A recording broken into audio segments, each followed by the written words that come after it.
Sarapan pagi pakai ubi selembu,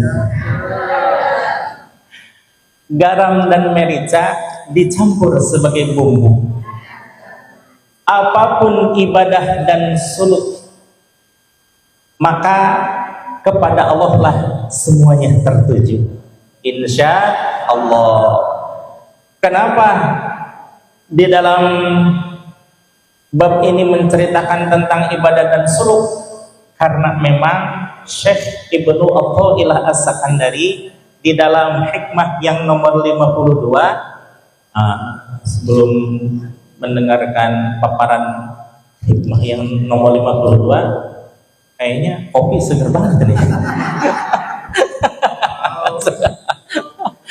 Atur nuhun.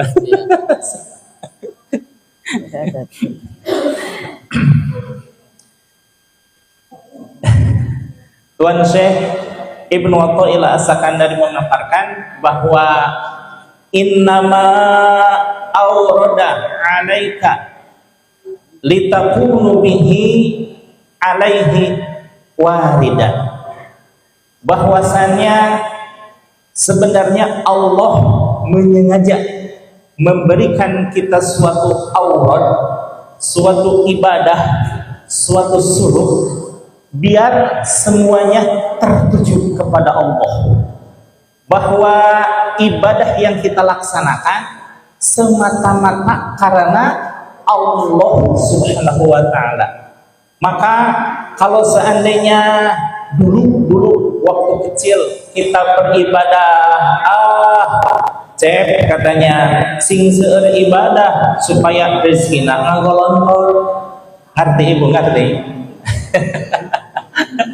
Nah, harus banyak-banyak ibadah supaya disayang Allah. Kalau disayang Allah, nanti rezekinya mengalir deras. Sering mendengar kata itu ya dulu waktu kecil ya. Alhamdulillah, memang anak kecil itu harus diiming-imingi dengan sesuatu yang mengenakan, dengan sesuatu yang mengasyikkan. Kalau banyak rezeki, nanti bisa beli sepatu dan tas. Kalau banyak rezeki, nanti bisa jalan-jalan ke mall dan lain sebagainya. Tapi masa iya kita hanya berada di TK saja ya? Kan kalau kita belajar, putra-putri kita belajar, entah itu di sekolah atau pesantren, pasti ada peningkatannya ibu ya. Setelah setahun atau 2 tahun di TK, lanjut ke sekolah mana? SD, sekitar 6 tahun. Setelah SD selesai, melanjutkan ke sekolah selanjutnya yaitu SMP atau sanawiyah sekitar 3 tahun. Setelah sanawiyah atau SMP selesai, dilanjutkan kepada SMA atau aliyah 3 tahun pula. Setelah aliyah, masa cukup sampai aliyah saja? Lanjut lagi belajar sampai ke perguruan tinggi, entah itu kuliah am atau kuliah khos, mau kuliah umum atau kuliah agama, sama sekitar 4 tahun. Setelah S1 pengen kayak Pak DKM katanya lanjut kuliah, lanjut lagi S2 sampai 2 tahun. Setelah selesai S2 lanjut lagi sampai S3 sekitar 3 tahun. Berarti kurang lebih 21 tahun atau 22 tahun kita belajar, maka insya Allah akan mendapat gelar doktor. Kalau waktu kita kecil, ibadah hanya tertuju kepada sesuatu yang mengasyikkan. Tapi setelah naik tingkat, maka ibadah kita bukan lagi untuk sesuatu yang mengasyikkan, tetapi ada 3 hal. Pertama, kalau ibadah itu dijadikan sebagai suatu kewajiban, karena memang dalam syariat Islam adalah ibadah itu kewajiban. Ya ayyuhan nasu ubudu rabbakumul ladzi khalaqakum. Wahai manusia, beribadahlah kepada Allah semuanya sebagai zat yang menciptakan kamu semuanya. Nah, ini sebagai syariat bahwa ibadah itu untuk melaksanakan kewajiban. Taruhlah usia TK dan SD itu sebagai kewajiban. tapi setelah nikah sanawiyah, aliyah, bahkan perguruan tinggi, kita semakin sadar, oh buat apa ibadah? Subhanallah, ada peningkatan ibadah. Ibadah itu untuk selain kewajiban, tapi sebagai kebutuhan. Setelah lama kebutuhan, meningkat lagi ibadah kita sebagaimana ibadahnya Nabi Muhammad SAW. Ketika Nabi Muhammad SAW beribadah qiyamul lail sampai bengkak kakinya karena banyaknya melaksanakan sholat, Siti Aisyah sampai bertanya, ya Rasulullah, kenapa engkau beribadah sedemikian rupa padahal surga pun telah terbuka untukmu, neraka pun tertutup untukmu, apapun yang kau inginkan Allah akan berikan. Nah, jawaban Nabi Muhammad SAW sungguh sangat menggetarkan hati, bahwa Nabi Muhammad SAW ternyata beribadah bukan sebagai kewajiban, bukan lagi sebagai kebutuhan, tapi sesuatu yang jauh lebih tinggi. Jadi katakan, ya Aisyah, afala an akuna minasyakirin. Wahai Aisyah, apakah engkau tidak senang kalau seandainya aku menyatakan ini sebagai rasa syukur kepada Allah Subhanahu wa taala? Jadi ibadahnya Nabi Muhammad SAW semata-mata karena rasa syukur kepada Allah Subhanahu wa taala. Insyaallah ketika kita masih kecil dilatih bahwa ibadah adalah suatu kewajiban, kemudian setelah beranjak dewasa kita menyadari bahwa ibadah itu merupakan sebuah kebutuhan, namun sampai akhirnya nanti mudah-mudahan pemahaman kita sama dengan apa yang dilaksanakan oleh Rasulullah SAW, bahwa ibadah itu semata-mata rasa syukur kehadiran Allah Subhanahu wa taala. Bapak Ibu hadirin yang sekalian, dari pemaparan Umi Dede barusan, satu yang kalimat pertama apa kira-kira? Mencintai Allah. Di dalam makalah para ulama bahwa man ahabba syai'a kathura dzikruhu. Barang siapa yang mencintai sesuatu, maka dia akan banyak-banyak menyebutnya. Betul? Ibu sayang banget sama putra. Setiap ketemu tetangga yang diobrolin putra saja. Si Kasep mah kamari ranking pertama. Kemudian ketemu tetangganya lagi. Kemarin juara pidato. Alhamdulillah. Semuanya akan menyebut-nyebut orang yang dikasihinya. Demikian pula kalau kita mencintai Allah. Tadi sebagaimana ungkapan Tuan Syekh Ibnu Athaillah, innama awrada 'alaikal warida litakunu bihi 'alaihal warida, bahwa segala sesuatu yang dilaksanakan, ibadah apapun, suluk apapun, munajat apapun, semata-mata supaya tertuju kepada Allah Subhanahu wa taala.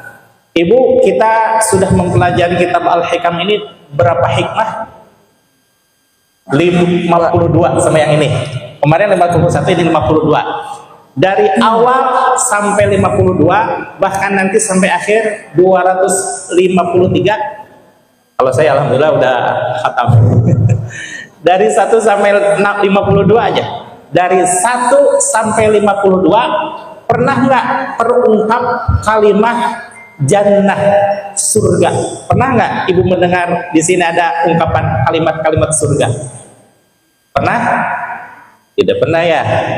Kemudian ada nggak kalimat tersirat annar, neraka?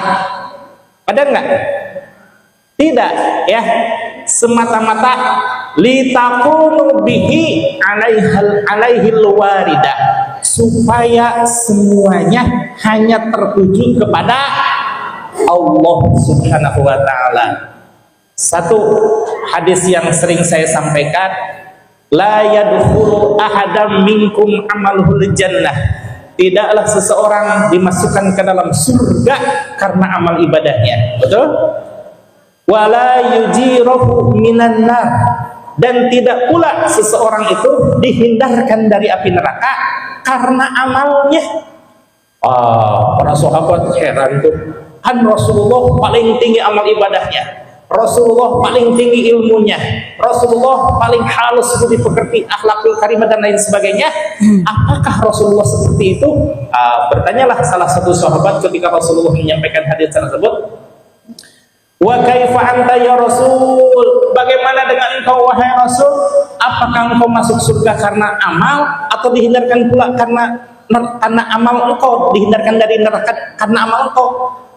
Rasulullah Shallallahu Alaihi Wasallam menjawab, subhanallah, segitu hebatnya amal ibadah dan akhlak Rasulullah Shallallahu Alaihi Wasallam. Rasul menyatakan, wala ana, saya pun sama wahai para sahabat, tidak ada satupun amal ibadah saya yang memasukkan saya ke dalam surga. Kalau gitu bagaimana tuh wahai Rasul? Untuk apa ibadah kita?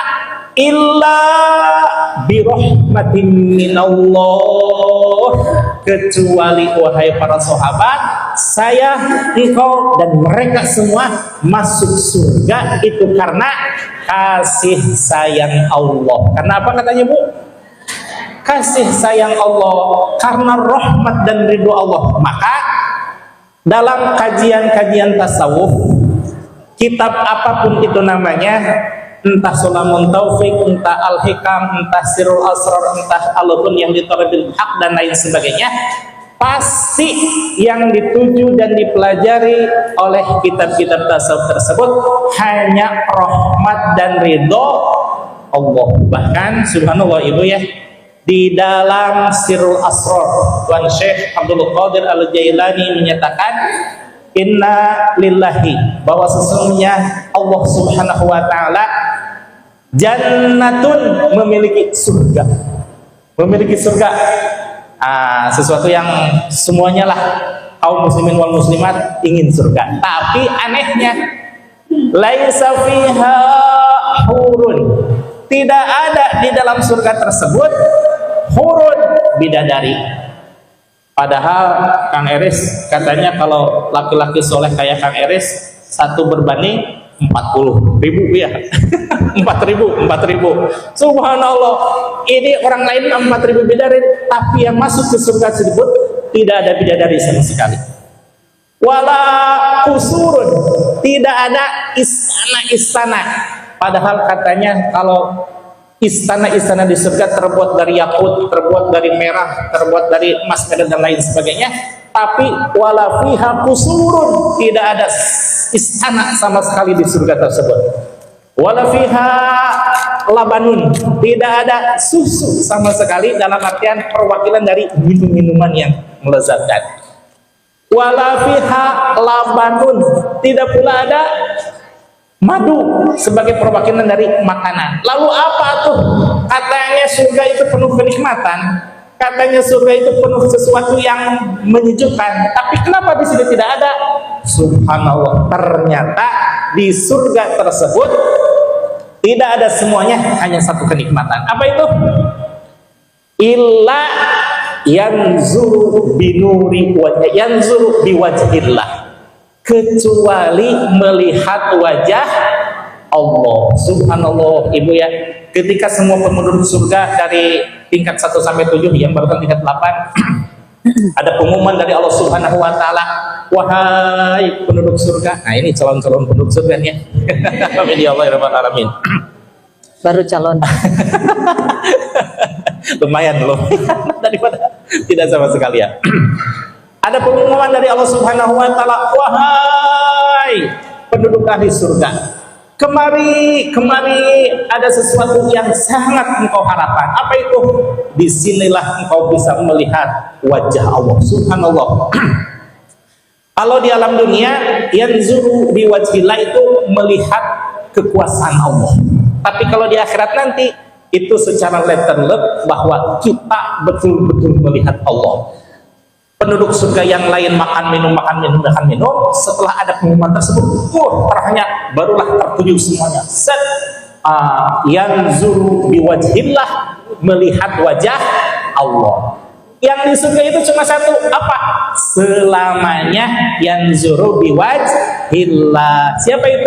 Al-anbiya wal aulia, para nabi secara keseluruhan dan waliullah secara keseluruhan masuk ke dalam surga tersebut. Alhamdulillah.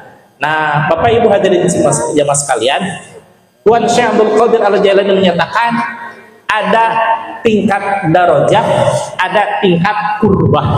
Kalau tingkat darajah itu ya surga 1 sampai 7 semuanya ada di dalam tingkatan darajah. Tapi para nabi dan para wali semuanya berada di dalam tingkatan kurbah. Kenapa? Karena ketika di alam dunia mereka beribadah bukan karena ingin surga, tidak karena takut sama neraka. Satu-satunya yang diinginkan oleh para nabi dan para wali adalah rahmat dan ridho Allah. Satu-satunya yang ditakuti oleh para nabi dan para wali adalah ghadha billah. Apa? Marahnya Allah Subhanahu wa taala. Jadi sehebat apapun tsunami yang katanya meluluh lantakan bahkan menewaskan 240.000 jiwa, itu tidak ada apa-apanya dengan Allah, dengan murkahnya Allah. Bahkan neraka yang sedemikian mengerikannya pun tidak ada apa-apanya dibandingkan dengan Allah, murkahnya Allah. Maka satu-satunya yang ditakuti oleh para nabi dan para wali apa?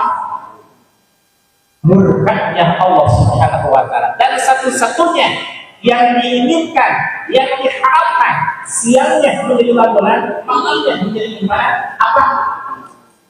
Rahmat dan ridho Allah. Subhanallah, Bapak Ibu hadirin sekalian. Kalau tadi kita meyakini bahwa man ahabbat syai'a kathurat dzikruhu. Barang siapa yang mencintai sesuatu maka akan banyak-banyak menyebutnya. Betul? Kita cinta kepada Allah. Yang jauh kita tidak sama orang. Cinta sama Allah. Cinta sama Rasulullah. Alhamdulillah. Cinta sama Allah dan cinta sama Rasulullah harus ada buktinya. Betul nggak? Salah satu cinta kepada Allah dengan banyak-banyak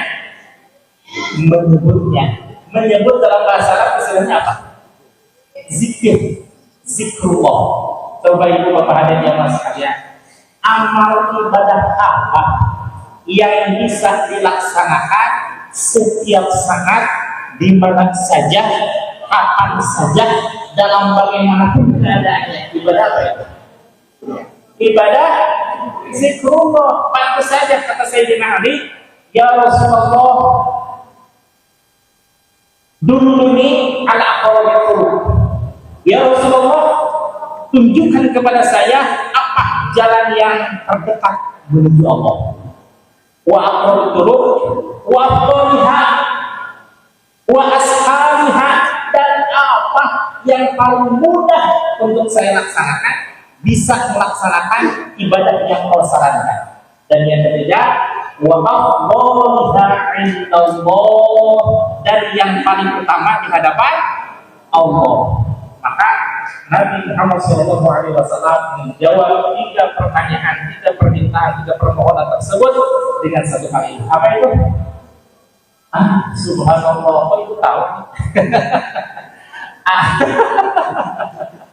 Alaika bimudawamati zikrillah, wajib atas engkau wahai Ali untuk senantiasa mudawamah istiqomah dalam zikrullah.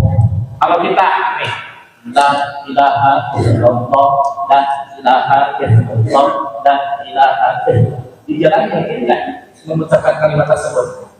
Tidak. Pagi-pagi setelah sholat subuh ada sholat syuruk, usolli sunnata syuruki rakaataini lillahi ta'ala, Allahu akbar. Sebelum zuhur bisa tak melaksanakan sholat? Tidak, karena itu salah satu waktu yang diharamkan. Tapi kalau zikir di mana saja, kapan saja, dan dalam bagaimanapun keadaan. Orang lagi hajatan boleh nggak berzikir? Orang lagi sakit boleh nggak berzikir? Semuanya bisa. Nah, tapi tadi mohon maaf ada sedikit jangkalan tuh, di mana saja, kapan saja, dalam bagaimanapun keadaannya. Ada yang sakit boleh, di mana saja, anak di hajatan, di rumah sakit boleh. Asal dia jangan. Pertama apa kalimat pertama? Di mana saja.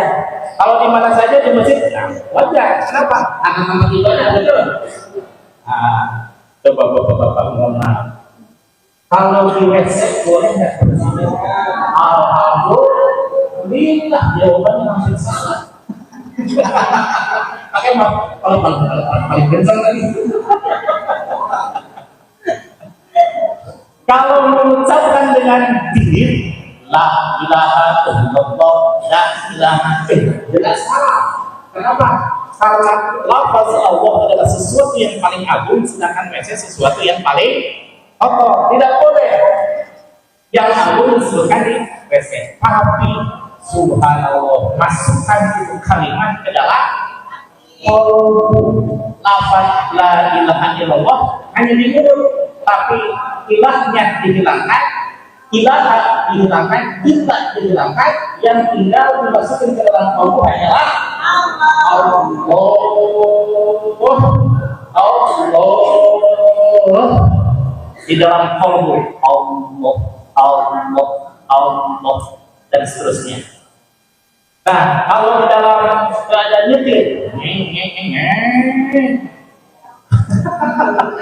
kalau ikut ngengeng atau menyebutkan lafaz Allah, menyebutkan lafaz Allah. Jadi yang paling dekat, yang paling ringan, yang paling mudah dan paling utama dalam mendekatkan diri kita kepada Allah hanyalah dengan zikrullah. Berat nggak ibu melaksanakan zikir? Berat kalau tidak dibiasakan. Tahu ibu meditation? Siapa itu meditation?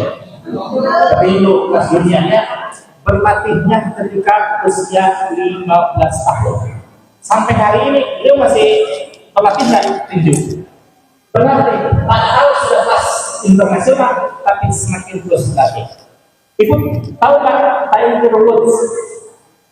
Ya, maaf, kalau Tiger Woods itu, ya, Tiger Woods itu saudaranya Bang Tabor. Tabor Woods, saudaranya. Nah, semua atlet-atlet internasional senantiasa berlatih. Padahal pertandingannya cuma sekitar setengah jam gitu ya, tapi berlatihnya secara terus-menerus. Apalagi kita hadirin jamaah sekalian, tujuannya kepada Allah. Perjalanan kita semakin lama semakin jauh. Kalau seandainya kita tidak berlatih setiap saat, setiap waktu, di mana saja dan kapan saja, maka akan merasa sulit. Padahal pesan dari kanjeng Nabi, kun ma'allah, tetaplah selamanya bersama dengan Allah. Gimana katanya? Kun ma'allah, apa artinya? Tetaplah selamanya bersama dengan ibu. Ada nggak yang bisa selamanya bersama dengan Allah selama 24 jam? Kayaknya susah ya, kalau saya. Walau saya kalau saya mah merasa susah. Nah, tapi Rasulullah SAW memberikan satu pilihan. Fa'ilam takun ma'allah, kalau pun seandainya engkau bersama bersama dengan Allah, kun ma'akman kana lahu ma'allah, maka tetaplah bersama orang yang orang itu bisa bersama-sama dengan Allah. Maka ibu hadirin jamaah sekalian, kalau belum memiliki guru mentor sebagaimana Mike Tyson, Tiger Woods dan atlet-atlet yang lainnya, maka segeralah miliki seorang guru mentor yang memungkinkan menyertakan kita untuk bersama-sama dengan Allah. Bagi yang sudah memiliki, tetap pertahankan selamanya, genggam selamanya, jangan pernah dilepaskan. Tapi yang belum memiliki, tetap selamanya cari orang yang selalu bisa bersama dengan Allah. Siapa itu? Umumi nomor di bawah ini. Insya Allah Pak Aceh pesan awal Eris paham bagaimana mencari mentor. Demikian Bapak Ibu hadirin jemaah sekalian, bahwa selamanya mudah-mudahan kita bisa selamanya bersama dengan Allah. Amin ya Allah ya Rabbal